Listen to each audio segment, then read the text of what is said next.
আমার বাবা কিন্তু ফাউন্ডার মেম্বার্সদের একজন আওয়ামী লীগের। ৭৩ সালে যখন আওয়ামী লীগের জোয়ার, সব সেট আওয়ামী লীগ পেয়ে যাচ্ছে, উনি স্বতন্ত্র নির্বাচন করেছিলেন আওয়ামী লীগের বিরুদ্ধে, অ্যান্ড হি ওন। উনি জিতেছিলেন।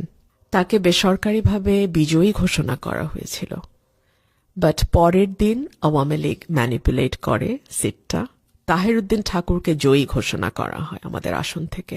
আমি এখানে আরেকটু যোগ করি, বঙ্গবন্ধু হত্যার সঙ্গে যাদের নাম এসছে, তাহেরউদ্দিন ঠাকুর তাদের অন্যতম।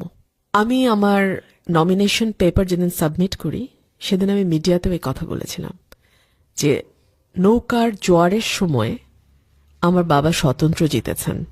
উপরওয়ালার কি ইচ্ছা, যেই দলের জন্য আমি 17 বছর লড়াই করলাম, সেই দলটার যখন জেতার খুব ভালো চান্স, খুব ভালো পসিবিলিটি, তখন আমাকে স্বতন্ত্র করতে হচ্ছে একই আসন থেকে। আমি এখানে, আমার এটা খুব রহস্যময় ইঙ্গিত মনে হয়, আমার আজকের বহিষ্কার এবং এই আসন থেকে আমার একক লড়াই ঠিক আমার বাবার মতো।